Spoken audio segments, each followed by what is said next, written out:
Hey everyone, how's it going? I am Dan Murrell here with my review of Gemini Man, the latest film from Oscar-winning director Ang Lee, starring Will Smith as Henry Brogan, a wannabe retired hitman who finds himself facing off against his greatest enemy yet, a younger version of himself. Will Smith isn't alone in his missions. He's joined by Mary Elizabeth Winstead and Benedict Wong, and he's being tracked by Clive Owen as a sinister government force out for nefarious deeds, as you see in these kinds of movies all the time.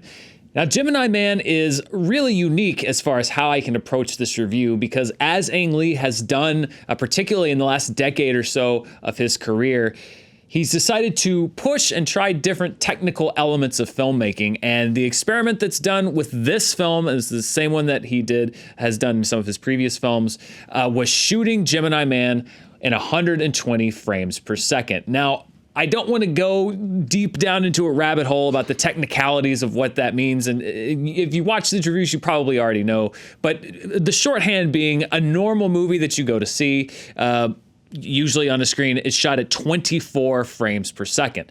By shooting it at 120 frames per second, what Ang Lee has stated that he's trying to do is bring the audience into the realism of a movie to make it look like you're actually there. And when you add that many more frames, that's really what it does. It changes the way that the picture looks. The motion is much smoother.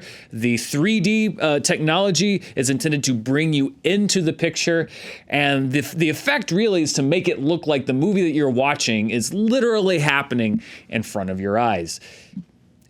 Everybody's mileage is going to vary on this. And to be honest, I have to really parse my thoughts on the movie and my thoughts on the format. So let me start with the movie itself. I think that if I were to have watched it at 24 frames per second in 3D or not in 3D, I probably would have thought of Gemini Man as a passable action movie. I don't think it's outstanding. I think it's got some good action. I think that the performances and spots at times are strong, particularly Will Smith. He's got some great moments in this movie. However, I do think that a lot of the other performances are very spotty, very hit or miss. The script, which is credited to a lot of talented screenwriters, including Billy Ray, who wrote one of my favorite movies, Shattered Glass, amongst many, many others, is pretty generic. It's the same spy thriller that you've seen before. The big difference being the element of Will Smith facing off against a younger version of himself. Now, the effects on that, which is another thing that's been hyped up as far as the technological angle, are mostly really, really impressive. And they really have done some stuff with a digital character in the young Will Smith that I think succeeds on a level that we haven't seen in film before, at least to this degree. There was, I think, a bad choice to put this character in one brightly lit daytime scene that I don't think did the effects any favors. As with most visual effects, if you put it in a bit of a darker environment, if you keep it shadowed just a little bit, the effect works, or even just interior lighting. And the camera gets very close up to this young version of Will Smith. But I think that's mostly an effect that works. And when it does work great, it is a very striking cinematic tool.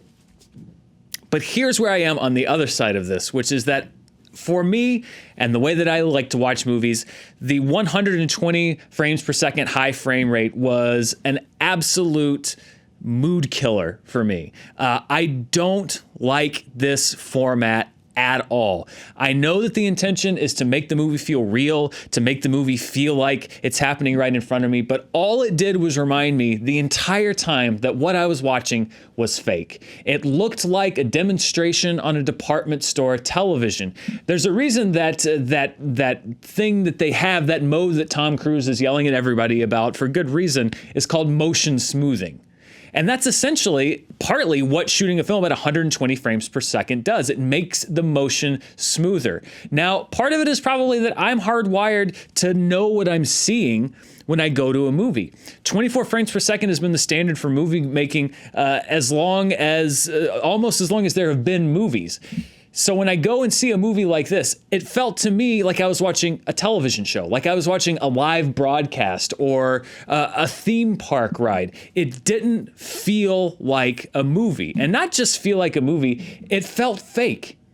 all I could think of the entire time that I was watching the movie was how fake everything looked. Now, part of it is that the requirement, because of the shutter speed required, shooting at 120 frames per second, it requires a lot more light, which means that every shot is bathed and filled with light, which makes it, to me, look even more like a television show. Now, maybe at 24 frames per second, that brightness might not register quite as hard, but at that high frame rate, with all of that light, this looked cheap, which it was not. This movie has a reported budget of over $130 million. This was not a cheap movie, but it looked cheap. It felt fake. Things like product placement, which the product placement in this film is not subtle. As a matter of fact, it's some of the most in-your-face product placement that I've seen in a movie in quite a while, and that includes the Transformers movies. While it may have been annoying at 24 frames per second, when you're looking at it and it already looks like a television show, they felt like a commercial. The sets looked fake. And then once you're brought into the artificiality of everything kind of came tumbling down for me. Every acting choice that didn't quite feel right is only enhanced because then I'm reminded once again that what I'm watching isn't real. I love going to the movies to be immersed, for the immersive experience, for it to sweep me away, for it to take me away to a different world, to a different place. And I'm not anti-technology. As a matter of fact, I think technology has been used many times to really actively enhance the cinematic experience. I think the 3D used in Avatar with James Cameron was immersive and really one of the biggest reasons why I enjoyed that film. It certainly wasn't the plot or the storyline. I think that the 3D in Gravity was absolutely immersive and helped bring me into that world. It's not that I can only see movies one way on a screen. It's just that this way to me felt so artificial that everything that I didn't like about the movie was only underscored, and everything that I may have potentially liked about it was completely undercut. So, in recommending Gemini Man, first of all, it's shot at 120 frames per second. There are only 14 theaters, I think, nationwide that are actually going to be able to show it at 120 frames per second. Some of them are going to show it at 60 frames per second in 3D. I'm sure some of them are going to show it at 24 frames per second without 3D, and maybe some with 24 frames per second with 3D. The important thing to know is you've got to do your homework before you know what format you're even going to go see this film in. What you're looking for is HFR, which is high frame rate. Those are the screenings that are going to be shown in the enhanced frame rate.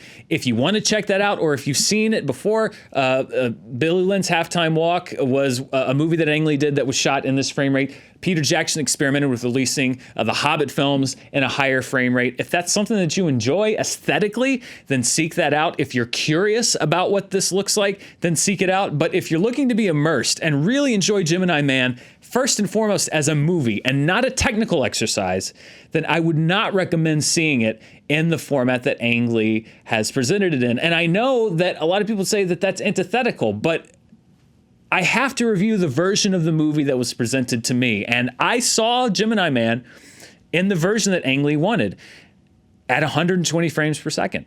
And so based on that, Gemini Man is not a movie that I would recommend. At 24 frames per second, Gemini Man might be a passable action movie.